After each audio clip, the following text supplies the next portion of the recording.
Assalamualaikum warahmatullahi wabarakatuh. Tak kenal maka tak sayang, tapi kalau udah kenal jangan terlalu sayang. Jadi perkenalkan, nama saya Nisha Nisa dengan PMCB 231110092. Program studi Ilmu Administrasi Konsentrasi Bisnis Internasional semester 1. Di sini saya akan mempresentasikan tentang konsep strategi dalam berbisnis, yaitu yang pertama, saya akan menjelaskan tentang lingkungan bisnis. Pada dasarnya, lingkungan bisnis adalah nilai keseluruhan dari individu, institusi, maupun kekuatan lain yang berasal dari luar kontrol perusahaan. Tetapi perusahaan masih bisa bergantung dikarenakan mereka sudah mampu mempengaruhi performa perusahaan. Faktor bisnis terbagi menjadi dua. Yang pertama, yaitu faktor internal yang merupakan faktor yang didapat dari analisis lingkungan internal yang berkaitan dengan memaksimalkan kekuatan dan kelemahan yang perlu dihindari. Di dalam faktor internal, yaitu berisi kebijakan perusahaan, sumber daya, manusia, manajemen, hubungan antar karyawan, peralatan dan perlengkapan, dan yang terakhir terdapat kualitas dan struktur infrastruktur. Yang kedua, yaitu lingkungan eksternal yang memiliki pengertian faktor yang didapat dari analisis lingkungan eksternal yang berkaitan dengan pemanfaatan peluang dan ancaman yang perlu dihindari. Faktor eksternal yang mempengaruhi perusahaan dinilai oleh faktor-faktor seperti teknologi, pemerintah, dan kebijakannya, kekuatan dan elemen ekonomi, faktor sosial budaya, dan faktor internasional.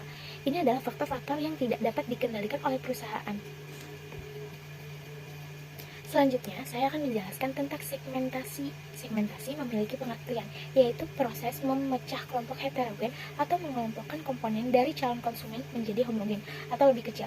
Segmentasi ini harus dilakukan sebelum menentukan target pasar. Pada dasarnya, segmentasi adalah strategi pengembangan bisnis yang digunakan untuk mengetahui target konsumen. Segmentasi pasar perlu dilakukan karena terdapat banyak konsumen yang memiliki keinginan dan kebutuhan berbeda antara satu dengan yang lainnya. Segmentasi geografis Fudu yaitu adalah daerah Jakarta, tepatnya di Jakarta Utara dan Jakarta Pusat.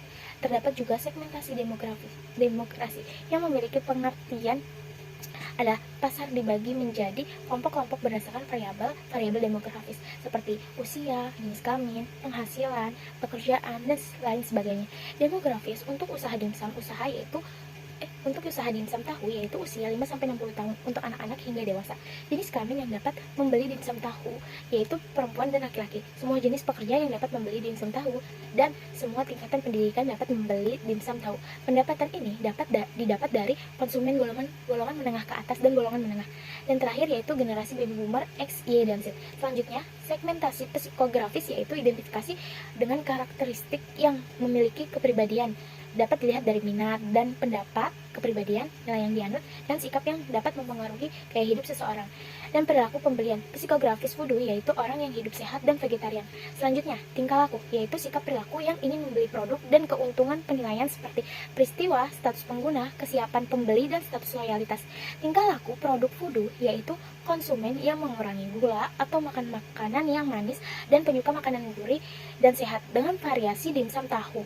Pembeli akan menjadikan hidangan pembuka atau cemilan. Selanjutnya, di sini ada pengertian targeting, yaitu kegiatan menilai, memilih, menyeleksi salah satu atau lebih segmen pasar yang akan dimasuki oleh perusahaan. Targeting sendiri dalam produk Fudu yang pertama, konsumen remaja, mahasiswa dewasa, dan orang tua yang berdomisili di daerah Jakarta Utara dan Jakarta Pusat. Dan yang kedua, menargetkan konsumen penyuka makanan gurih dan basah. Ketiga, Fudu menargetkan semua generasi mulai dari baby boomers, X, Y, dan Z. Yang terakhir yaitu ovo-vegetarian. Selanjutnya di sini terdapat positioning yang memiliki arti yaitu salah satu strategi pemasaran yang sangat penting untuk membedakan produk dari pesaingnya di pasar. Positioning untuk produk Fudu yaitu kami berkomitmen untuk memberikan citra makanan sehat pada produk dimsum tahu yang memiliki inovasi pada isiannya. Produk dimsum Fudu memakai isian tahu yang ramah untuk konsumen vegetarian. Selanjutnya di sini saya akan menjelaskan konsep strategi lingkungan industri. Menurut HIT LL 2001, lingkungan industri adalah serangkaian faktor-faktor ancaman dari pelaku bisnis baru, supplier, pembeli, produk pengganti, dan intensitas persaingan di antara para pesaing secara langsung untuk mempengaruhi perusahaan dan tindakan serta tanggapan kompetitifnya. Lingkungan industri merupakan faktor eksternal perusahaan yang dapat menimbulkan ancaman dan menciptakan peluang. Dengan melakukan analisis atas lingkungan industri akan diketahui dengan ancaman-ancaman yang dihadapi perusahaan meliputi tingkat persaingan dalam industri, daya tawar pemasok, dan ancaman substitusi. Analisis lingkungan industri bertujuan mencari gambaran tentang peluang dan ancaman bisnis yang diakibatkan oleh strategi dan perilaku bisnis kelompok perusahaan yang bersaing satu sama lain dalam satu wilayah pemasaran. Di sini terdapat 4 analisis lingkungan, yaitu yang pertama, persaingan dalam industri. Persaingan yang dimaksud adalah persaingan harga mutu dan inovasi. Menghadapi persaingan, Fudu menggunakan bahan-bahan segar dan berkualitas untuk membuat dimsum. Perbedaan yang diciptakan oleh Fudu juga sangat mempengaruhi persaingan di industri. Perbedaan ini membawa keunikan yang tidak dimiliki oleh produk dimsum lainnya. Biasanya dimsum dibuat dengan isian ayam atau udang, namun Fudu berinovasi dengan isian tahu yang cocok untuk vegetarian. Yang kedua, terdapat ancaman produk substitusi. Substitusi adalah barang atau jasa yang dapat menggantikan produk serupa. Fudu memiliki banyak pesaing yang juga menjual dimsum. Hal ini dapat dijadikan ancaman bagi bisnis. Untuk mengatasi hal ini, kami mengandalkan perbedaan yang kami buat. Kami juga selalu meningkatkan kualitas pelayanan dan cara promosi. Yang ketiga, terdapat kekuatan tawar-menawar pemasok. Fudu menggunakan banyak bahan mentah dalam produksinya yang bersumber dari pemasok. Berbeda, daya tawar pemasok akan tinggi jika jumlah pemasok setiap bahan baku sedikit. Fudu memiliki banyak supplier dengan harga terjangkau dan kualitas bagus. Dan yang terakhir, terdapat kekuatan tawar-menawar pembeli. Daya tawar konsumen akan semakin tinggi jika produk yang ingin dibeli merupakan produk yang tidak terdiferensiasi.